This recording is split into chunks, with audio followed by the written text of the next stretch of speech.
Erika Thompson est une femme casanière de 53 ans vivant seule avec ses 3 chats. Malheureusement, un beau jour, ses proches vont se rendre compte qu'elle avait totalement disparu. Les enquêteurs essayeront alors de comprendre depuis combien de temps elle n'était pas rentrée chez elle et surtout où est-ce qu'elle aurait bien pu aller. Au fur et à mesure de l'enquête, la police se retrouvera alors face à de nombreux indices qui laisseront présager le pire. Pour tout savoir sur la triste et mystérieuse histoire de Erika Thompson, lançons-nous maintenant dans la vidéo.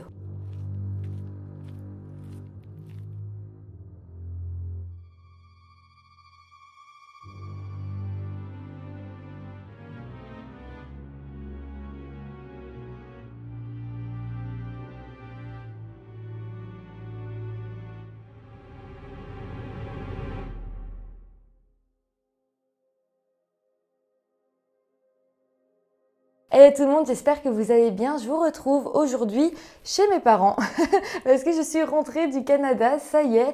Et maintenant, il n'y a plus de nouveaux voyages de prévus. Je vais simplement essayer de me trouver un appartement avec Sean.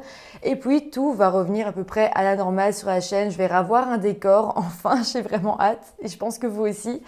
Donc voilà, petit à petit, je vais me remettre à vivre normalement en Belgique. Je vais plus trop voyager, en tout cas pendant un petit moment là et me reposer un petit peu. Mis à part ça, je vous retrouve aujourd'hui avec une nouvelle histoire de disparition, celle de Erika Thompson. Et sincèrement, cette histoire est assez récente, elle n'est toujours pas résolue, mais elle est extrêmement intéressante et ça me semblait bien important d'en parler aujourd'hui. Avant de commencer la vidéo, comme d'habitude, je vous rappelle de vous abonner à la chaîne si ce n'est pas encore fait.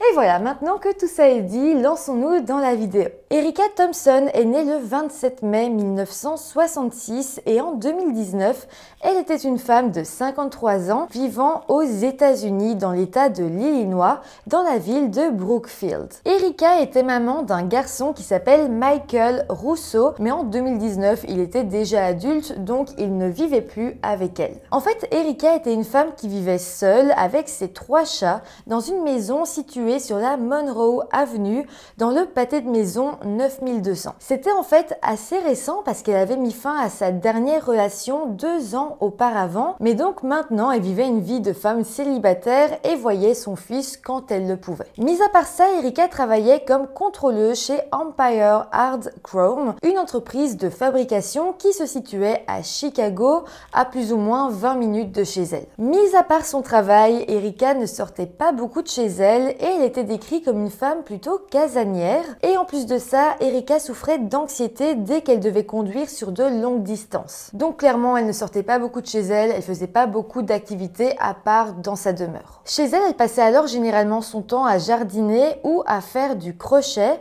De plus, elle était assez souvent sur son ordinateur et elle était passionnée par la recherche généalogique. Elle essayait de refaire des arbres généalogiques, surtout de sa famille, mais aussi d'autres.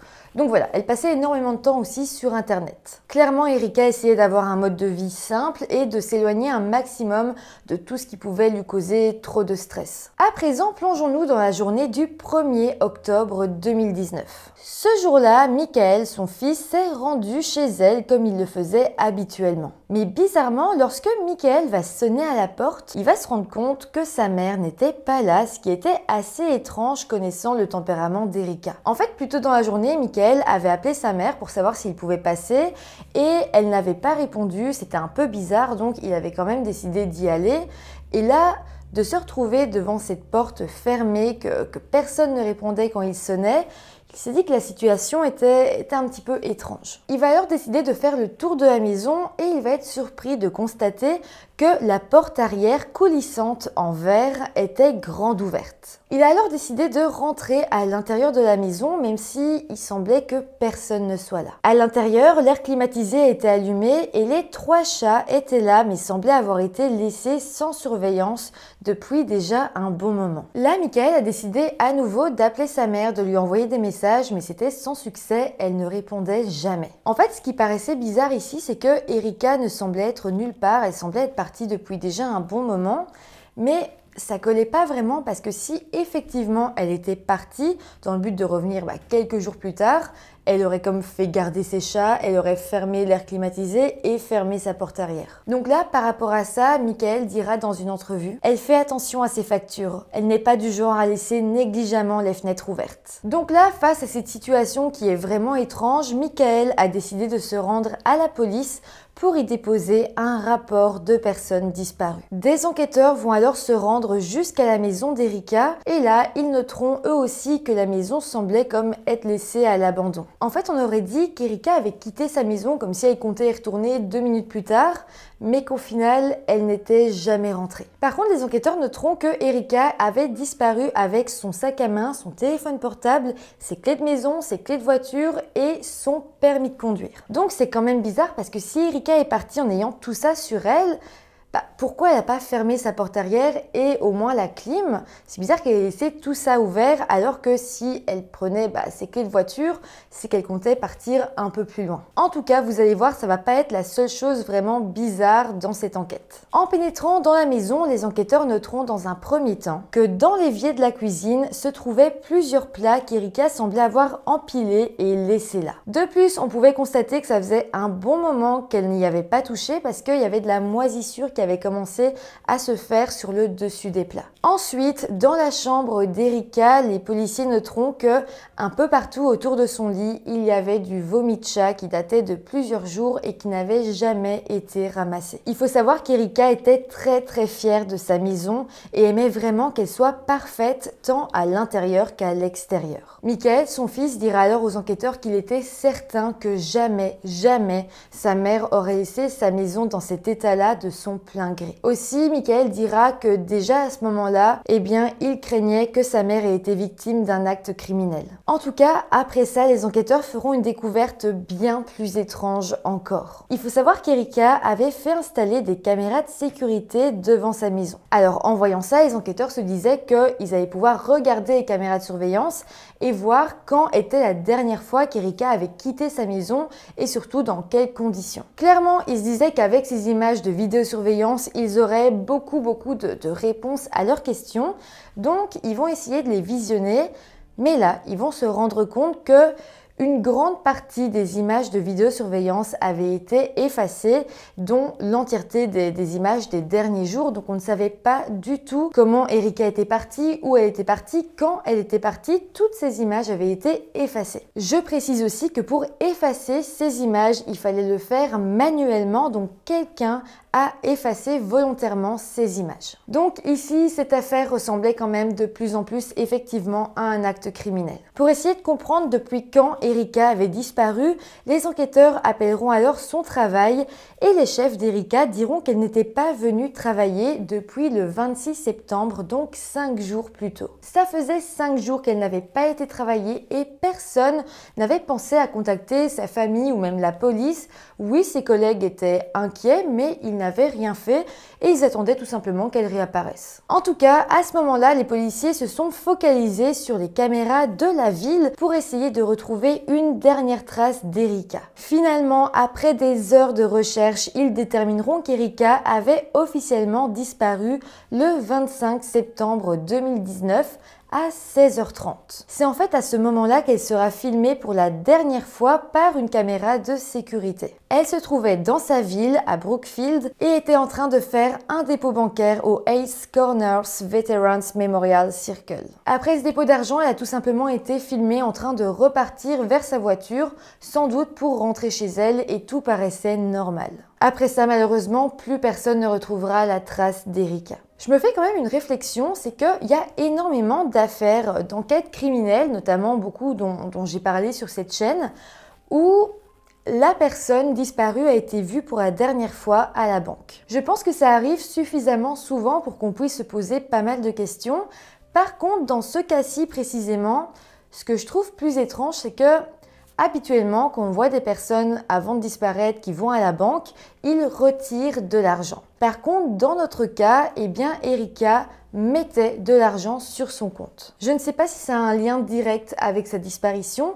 Par contre, je trouve quand même que c'est assez important de le noter. Pour en revenir à l'enquête, je vous l'avais pas encore dit, mais Erika semblait avoir disparu avec sa voiture. Le 1er octobre, donc le premier jour de la recherche, un appel a alors été lancé à tous les policiers des villes alentours avec le numéro de plaque d'immatriculation de l'Illinois E27 33 80. Le but ici était d'essayer de repérer le plus vite possible la voiture d'Erika. Rapidement, on va alors apprendre que la voiture avait été vue quelques jours auparavant. Donc sa voiture, une Nissan Juke 2014 violette foncée, avait été localisée dans 3 villes différentes, à Brookfield, donc là où Erika habitait, mais aussi à Decatur et Mount Vernon. Plus étrange encore, pour ces 3 observations, on a pu être sûr que la voiture n'était pas conduite par Erika, mais par une autre personne malheureusement inconnue. Malheureusement, ces observations de la Nissan qui appartenait à Erika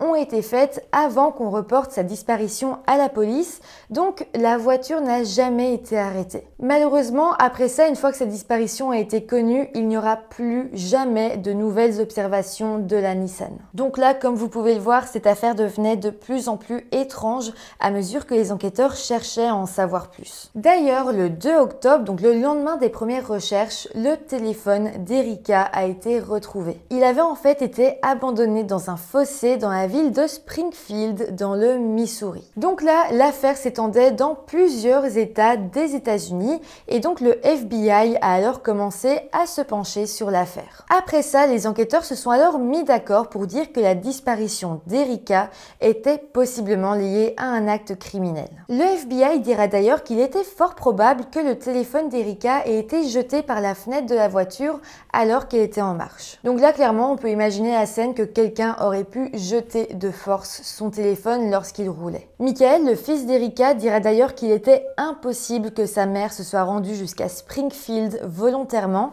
parce que, comme je vous l'ai dit, elle détestait rouler de grandes distances et Springfield se trouvait quand même à 8 heures en voiture de chez elle. Donc clairement, dans des circonstances normales, elle ne se serait jamais rendue là-bas seule. Michael dira d'ailleurs dans une entrevue « Rien de tout cela ne s'additionne. Elle quitte à peine la maison pour aller travailler ou au magasin. Elle est assez recluse, s'en tient à elle-même et déteste voyager. Tout ça n'est pas son genre. » Après ça, le FBI organisera de grandes fouilles et battues dans la ville de Springfield dans l'espoir d'y retrouver Erika, sa voiture ou tout simplement plus d'indices. Malheureusement, après ça, rien d'autre ne sera retrouvé et rien n'indiquait réellement qu'Erika s'était rendue sur place, mis à part son téléphone qui avait été retrouvé. Par la suite, les enquêteurs ont alors essayé d'interroger l'entourage d'Erika, ses proches, pour essayer de savoir si elle avait des ennemis, si quelqu'un pouvait lui en vouloir.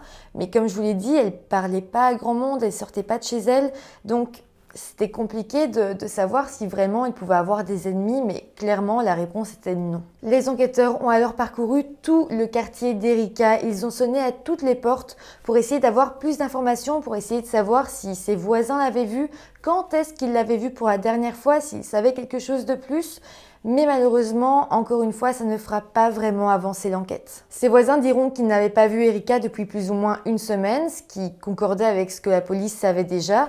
Et en plus de ça, eh bien, elle n'avait prévenu personne, elle n'avait pas dit qu'elle comptait se rendre quelque part ou quoi que ce soit d'autre. Des chiens pisteurs ont alors été emmenés sur le terrain pour essayer de comprendre dans quelle direction Erika aurait pu aller, mais aucun chien n'a réussi à retrouver sa trace. Une semaine après la disparition d'Erika, le service de police de Brookfield a publié un communiqué de presse sur sa disparition et a noté qu'elle était considérée comme en danger. Le chef de la police a d'ailleurs lancé un appel à témoins et notera: le but en ce moment est de la retrouver, elle et son véhicule. Plus ça dure, plus nous sommes inquiets. En novembre 2019, la photo d'Erika et celle de sa voiture ont alors été affichées sur 60 panneaux d'affichage dans toute la ville de Chicago, en espérant qu'un maximum de personnes puissent les voir et que peut-être quelqu'un vienne témoigner. Diana, la sœur d'Erika, dira d'ailleurs en entrevue: il est inimaginable d'avoir votre sœur sur un panneau d'affichage, mais nous ferons tout ce que nous pouvons pour aider à la retrouver. Je vais quand même en revenir au téléphone d'Erika parce que ce téléphone est quand même une preuve importante, un indice important.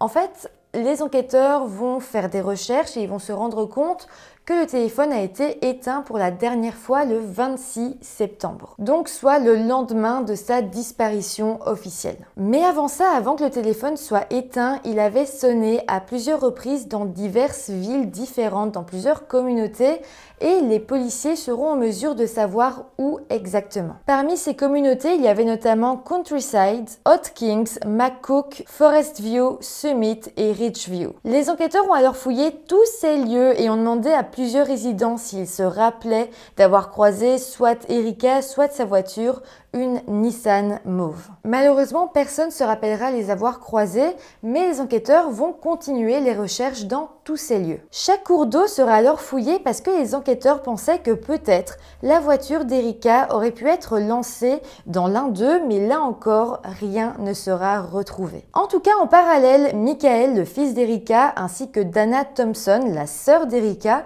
ont commencé à espérer qu'Erika revienne à la maison et ont lancé une collecte de fonds en ligne afin qu'ils puissent collecter des fonds pour payer les factures d'Erika pendant son absence. De plus, Michael et Dana ont distribué des flyers avec le visage d'Erika dans toutes les communautés où son téléphone avait été localisé. Au bout de 2 mois de recherche, pourtant, rien n'avait été retrouvé, rien n'avait avancé. Et même si Michael était en soi reconnaissant du travail accompli par la police, eh bien il réfléchissait tout doucement à embaucher un détective privé. En fait, de son côté, il avait une petite idée sur un potentiel suspect dans toute cette affaire. Je vous avais dit en début de vidéo qu'Erika s'était séparée 2 ans auparavant de son ex-petite amie et vivait donc à présent seule. Eh bien, selon Michael, donc son fils, eh bien sa mère avait peur de son ex-petite amie. On n'en sait pas vraiment plus, mais comme Erika en avait peur, comme il l'angoissait quand même pas mal, on peut se dire que peut-être il aurait voulu lui faire du mal. En fait, selon Michael, si quelqu'un a bel et bien fait du mal à sa mère et que cette personne la connaissait, il n'y a pas 1000 solutions et dans les personnes réellement qui ne l'aimaient pas beaucoup, eh bien il y a son ex-petite amie, c'est le seul potentiel suspect, il n'y a pas d'autres personnes possibles selon lui. Les enquêteurs ont quand même pris cette information, ils ont enquêté de leur côté. Par contre, ils n'ont jamais divulgué le nom de cet ex-petite ami et ils n'ont jamais donné plus d'informations, ils ne l'ont jamais arrêté.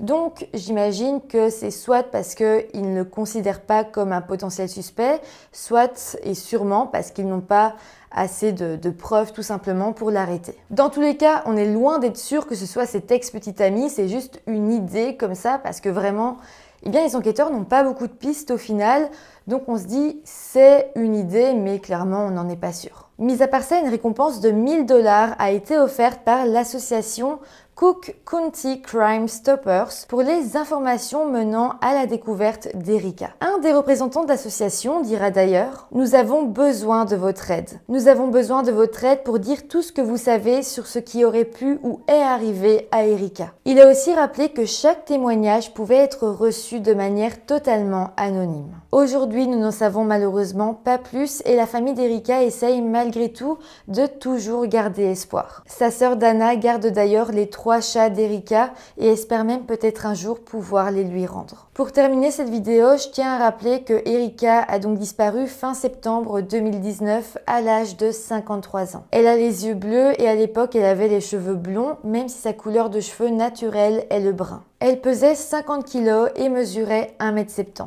De plus, Erika a plusieurs tatouages, dont un petit cœur sur son pied et une fée ou un lutin sur sa hanche. Aussi, ses 2 oreilles sont doublement percées. Voilà, c'est comme ça que se termine cette triste histoire. En tout cas, j'espère que l'enquête avancera, qu'on en saura peut-être un jour un peu plus. C'est tout ce que je souhaite à Erika et à sa famille. En tout cas, n'hésitez pas à me dire en commentaire tout ce que vous en avez pensé, quelles sont vos théories, j'attends de vous lire avec impatience. Et voilà, mis à part ça, n'hésitez pas à vous abonner à la chaîne si ce n'est pas encore fait, à mettre des petits pouces en l'air si la vidéo vous a intéressé. Merci beaucoup à tous ceux qui le feront et sinon, moi je vous retrouve très bientôt pour une nouvelle vidéo. Bye!